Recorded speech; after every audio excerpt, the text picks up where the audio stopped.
حضرت ارباز بن ساریہ رضی اللہ عنہ سے روایت ہے، انہوں نے فرمایا ایک دن رسول اللہ صلی اللہ علیہ وآلہ وسلم ہم لوگوں میں کھڑے ہوئے اور ایک متاثر کن واعظ فرمایا جس سے دل اللہ کی ناراضی اور عذاب سے خوف زدہ ہو گئے اور آنکھیں اشک بار ہو گئیں۔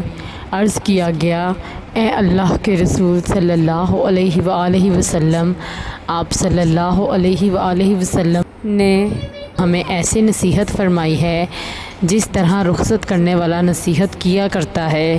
آپ ہم سے کوئی عہد و پیمان لے لیجئے۔ تو آپ صلی اللہ علیہ وآلہ وسلم نے فرمایا، اللہ کا تقوی اختیار کرو اور حکم سن کر تعمیل کرو، اگرچہ تمہارا حاکم کوئی حبشی غلام ہو اور تم میرے بعد سخت اختلاف دیکھو گے تو میری سنت کو اور ہدایت یافتہ خلفائے راشدین کے طریقے کو اختیار کرنا، اسے داڑھوں سے پکڑ کر رکھنا، اس پر مضبوطی سے قائم رہنا اور نئے نئے کاموں سے پرہیز کرنا، کیونکہ ہر بدعت گمراہی ہے۔ سنن ابن ماجہ حدیث نمبر 42۔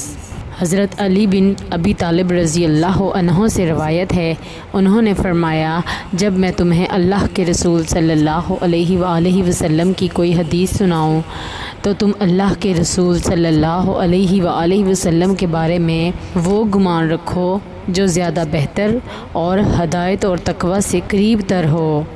سنن ابن ماجہ حدیث نمبر 20۔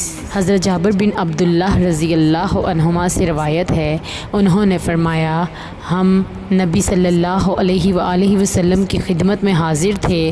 آپ صلی اللہ علیہ وآلہ وسلم نے ایک خط کھینچا، پھر اس کی دائیں طرف 2 خط کھینچے اور بائیں طرف بھی 2 خط کھینچے، پھر درمیان والے خط پر ہاتھ رکھ کر فرمایا یہ اللہ کا راستہ ہے، پھر یہ آیت تلاوت فرمائی۔ ترجمہ، اور یہ میرا راستہ ہے سیدھا، لہٰذا اس کی پیروی کرو اور دوسری راہوں پر نہ چلو، ورنہ وہ تمہیں اس یعنی اللہ کی راہ سے دور کر دیں گی۔ سنن ابن ماجہ حدیث نمبر 11۔